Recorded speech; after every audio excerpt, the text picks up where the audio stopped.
Good morning student. आज हम आपको नौकर पाठ पढ़ना चाहेंगे। इसका पार्ट 1। इस पाठ के अंतर्गत आप महात्मा गांधी के बारे में पढ़ेंगे कि महात्मा गांधी कितने सरल स्वभाव के थे और वो जीवन में किसी भी काम को छोटा नहीं समझते। कोई भी काम यदि करना पड़े तो वो सदैव उस काम को करने के लिए तत्पर रहते थे। आपने देखा होगा अक्सर गांधी जी का चित्र छपा रहता है, एक चरखा चला रहे होते हैं। उस चरखे के द्वारा वो अपने देश को स्वावलंबी बनाना चाहते थे कि हमारा देश स्वावलंबी बने, अपने ही सूत को काटे और उसी से बुना हुए कपड़े को पहने। इसीलिए खादी उन्होंने शुरू किया था कि खादी का ही कपड़ा पहनेंगे, विदेशी कपड़ा हम नहीं, विदेशी कपड़ों का बहिष्कार किया था। इस तरह से गांधी जी किसी भी काम को करने में किसी भी तरह का कोई संकोच नहीं करते थे और करना भी नहीं चाहिए, क्योंकि यदि हम कोई भी काम करते हैं तो हम या तो अपना करते हैं या अपने ही सगे संबंधियों का ही काम करते हैं। फिर उसमें संकोच कैसा कि हमें ये काम नहीं करना है, ये क्या कर, या हम ये काम करने से नौकर बन जाएंगे, ऐसा नहीं। इसीलिए लेखक ने इस पाठ का नाम नौकर दिया हुआ है। गांधी जी सदैव अपने कामों में इतने व्यस्त रहते थे कि उन्हें दूसरे क्या कर रहे हैं इसके बारे में जानने की खबर नहीं रहती थी। गांधी जी कहा जाता है कि जेल जीवन में वो उन्हें जब देखिए आंदोलन के समय, क्रांतिकारी आंदोलन के समय उन्हें जेल भेज दिया गया तो जेल में भी वो अपनी उनकी खुद की दिनचर्या ऐसी रहती थी कि वो अपने ही कामों में व्यस्त रहती थी। उन्हें अलग रखा गया था और कैदियों से, क्योंकि यदि और कैदियों के साथ रहे तो पता नहीं जेल में भी वो कुछ हुड़दंग ना मचा दें, इसलिए उन्हें अलग कमरे में रखा गया था। अलग कमरे में जिसमें गांधी जी रहते थे वो अलग ऐसा था कि वो अपने ही काम वो करते रहते थे। सुबह 4 बजे से लेके और रात में 10 बजे तक उनकी नियमित दिनचर्या थी और उसके बीच में जब उन्हें समय मिल जाता था तो वो उस काम को, जेल से संबंधित जो और काम होते थे उनको भी वो कर दिया करते थे। और उन्होंने कह भी रखा था जेल के वार्डन से कि मेरे पास 2 बजे से और 4 बजे तक का समय दोपहर में फ्री रहता है, मेरे पास कोई भी काम नहीं है, आप चाहें तो कुछ भी काम करवा लें। अर्थात यदि जेल के चद्दर लोग कैदियों को दिए जाने वाले चद्दर फटे होते थे तो वो उनको सिल दिया करते थे। तकिए के कवर, किसी के कपड़े फटे होते थे तो उनको सिल दिया करते थे। इस तरह से गांधी जी वो भी काम कर लेते थे और उनको मशीन ला करके दी गई थी। इस तरह से जब उन्होंने, कहा जाता है साबरमती आश्रम जब उन्होंने बनवाया तो किस तरह से उन्होंने बनवाया। आश्रम में गांधी कई ऐसे काम भी करते थे जिन्हें आमतौर पर नौकर चाकर करते हैं। अक्सर नौकर करते हैं, लेकिन गांधी जी को कभी भी शर्म महसूस नहीं होती थी कोई भी काम करने में। जिस जमाने में बैरिस्टरी से हजारों रुपए कमाते थे उस समय भी वे प्रतिदिन सुबह अपने हाथ से चक्की पर आटा पीसा करते थे। चक्की चलाने में कस्तूरबा और उनके लड़के भी हाथ बटाते थे। इस प्रकार घर में रोटी बनाने के लिए महीन या मोटा आटा भी खुद ही पीस लेते थे। उनकी पत्नी कस्तूरबा पीसा करती थी या उनके बच्चे भी स्वावलंबी बनना चाहते थे और सबको बनाना चाहते थे। साबरमती आश्रम में भी गांधी ने पिसाई का काम जारी रखा।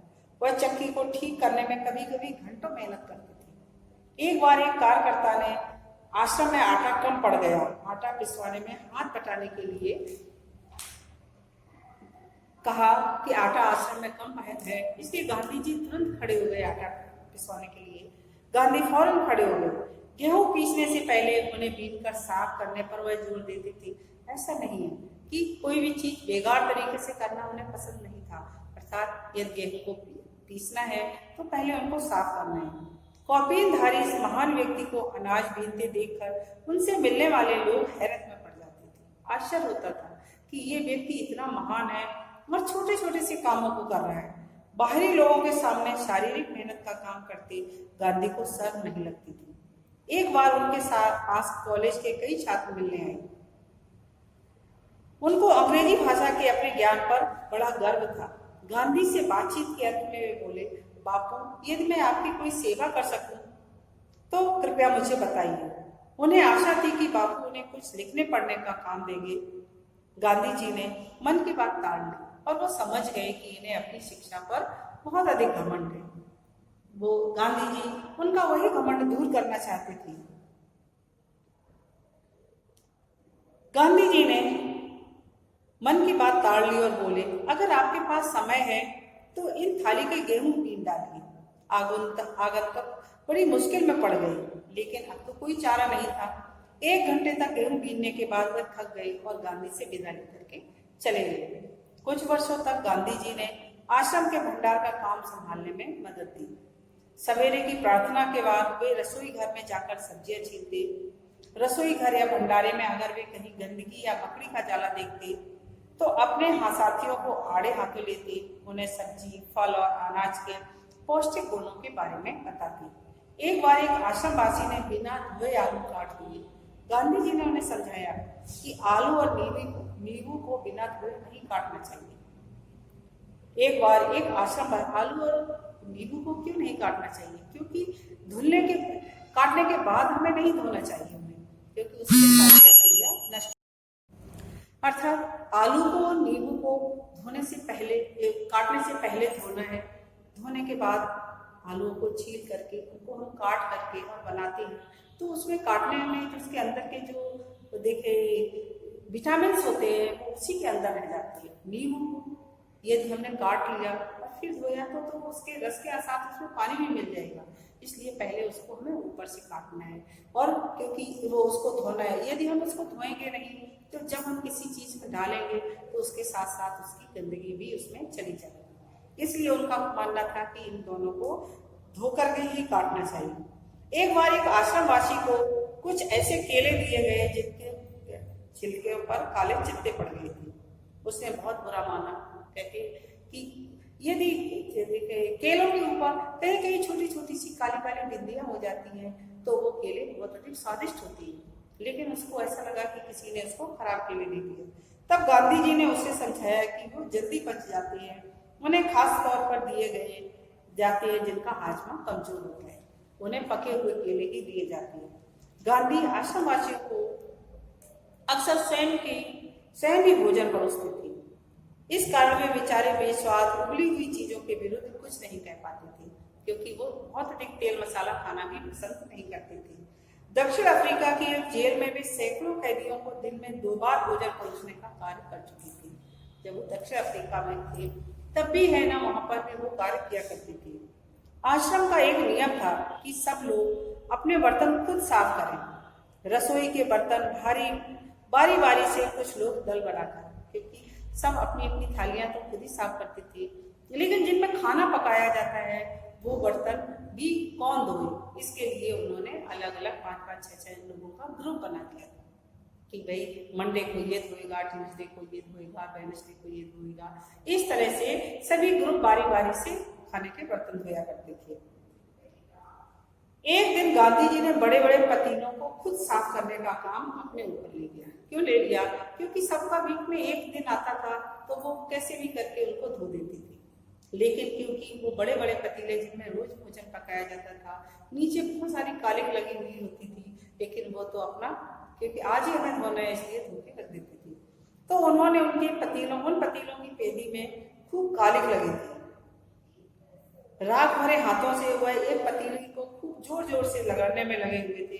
तभी कस्तूरबा आ गई, अर्थात उनकी पत्नी आ गई। उन्होंने पतीले को पकड़ लिया और बोली, यह काम आपका नहीं है, इसे करने को और बहुत से लोग हैं। गांधी जी को लगा कि उनकी बात मान लेने में ही बुद्धिमानी है। वे चुपचाप कस्तूरबा को उन बर्तनों की सफाई सौंपकर चले गए। बर्तन एकदम चमकते रहे। तब तक गांधी जी को संतोष नहीं होता था। एक बार जेल में उनको जो मददगार दिया गया था उसके काम से असंतुष्ट होकर उन्होंने बताया था कि वे खुद कैसे लोहे के बर्तनों को मांज कर चांदी से चमका देते हैं। मददगार कहा जाता है, हमने आपको एक कहानी नहीं बताई कि कहा जाता है कि लेखक ने एक कहानी लिखी हुई थी कि जब एक बार लेखक जेल में था और गांधी जी भी जेल में थे। गांधी जी महान नेता थे, क्रांतिकारी थे।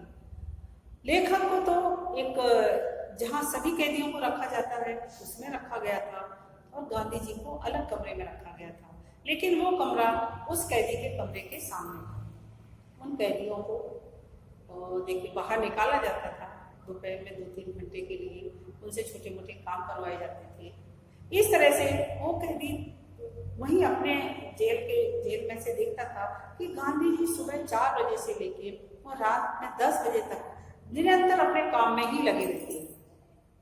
उसे लगा कि चलो यही मौका मिला है गांधी जी के पास रहने का, क्यों ना मैं भी उनके काम में कुछ सहायता कर दिया करूँ। उसने गांधी जी से कहा कि वो तो मैं आपको, यदि आप चाहें तो मैं आपकी कुछ हेल्प कर सकूँ। गांधी जी ने पहले तो मना किया कि नहीं, मैं अपना काम स्वयं कर लूँगा, लेकिन जब वो ज़्यादा जिद पड़ा तो उन्होंने कहा ठीक है, तुम हमारे कमरे की सफाई कर दिया। अब गांधी बोस ने खूब साफ साफ करता कमरे की, रोज सफाई करने लगा और करते करते 10-15 दिन ही हुए, गांधी जी ने उससे मना कर दिया, अब तुम कल से हमारे कमरे की सफाई मत करना। लेखक कह रहा कि मुझे ऐसा लगा कि आखिर में मैं तो रोज अच्छे से सफाई करता था, फिर गांधी जी को मुझे मना क्यों कर दिया। गांधी जी से उसने पूछा कि अरे मैं कमरे की क्या सही से सफाई नहीं करता, इसलिए आप मुझे मना कर रही हैं। गांधी जी कहने लगे कि हाँ, तुम सही से सफाई नहीं करती। क्यों? यदि हमें सफाई करनी है तो पूर्णतया सफाई होनी चाहिए। हमारी अलमारी में जो किताबें रखी हैं उनको भी रोज उठा करके झाड़ करके वापस लगाना है। जो चादर बिछा रहता है हमारे बिस्तर पर उसको भी रोज बाहर निकालना है, उसको झाड़ना है, फिर बिछाना है। जो भी बर्तन है उन सबको भी है ना सफाई करनी है, रोज टेबल को खिसका करके उसके नीचे साफ करना है। इस तरह से ये पूरी देखे कार्य न हो तो वो सफाई अधूरी होती है। लेखक चुप हो गया क्योंकि उसे ऐसा लगा कि शायद गांधी जी को ये सब पसंद नहीं आया। उसने दूसरे दिन फिर सोचा कि हो ना हो, क्यों ना हम गांधी जी का और दूसरा काम कर दूं। चलो कमरे की सफाई नहीं कर सकता तो उन्होंने कहा कि उनके लिए रोज 1 गिलास दूध आया करता था, है तो उन्होंने कहा कि रोज में दूध गर्म कर दिया करूँगा। गांधी जी ने पहले तो मना किया, लेकिन फिर उसने कहा तो उन्होंने हाँ कर दिया। अब गांधी जी ने रोज दूध पीते थे और ऐसा 8-10 किशमिश थी वो खाया करते थे। अब वो दूध जब गर्म करता तो एक स्टोव दिया गया था, उस स्टोव को वो जलाता, कभी जलता कभी नहीं जलता, इससे वो बहुत देर तक लगा रहता। इस तरह से वो बहुत सारी तीलियों को खराब कर देता। गांधी जी कहा जाता है गांधी जी ने फिर थोड़े दिन बाद उससे मना कर दिया कि आप दूध गर्म ना करें। उन्होंने कहा क्या हुआ कि जब तुम स्टोव जलाते तो बहुत सारी तीलियों को खराब कर देती हो, और दूसरे जो किशमिश, मैं तो 8-10 किशमिश ही खाता हूँ और तुम मुझे मुट्ठी भर आकर के दे देते हो, तो वो सारी किशमिश हमारी खत्म हो गई, इसलिए कल से तुम काम मत करना। गांधी जी कहते हैं, लेखक कहता है तो भी फिर मैं चुप रह गया और क्या करता, फिर मैंने कहा चलो मैं तुम्हारे कपड़े साफ कर दिया करूँगी।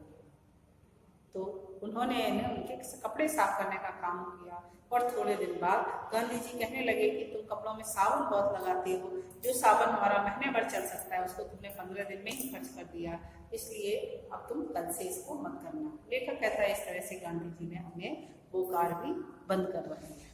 डियर स्टूडेंट, गांधी जी अपने कार्यों को इस तरह से करते थे कि जिससे कि किसी को कोई चीज का नुकसान भी ना हो, किसी को किसी तरह की हानि ना हो।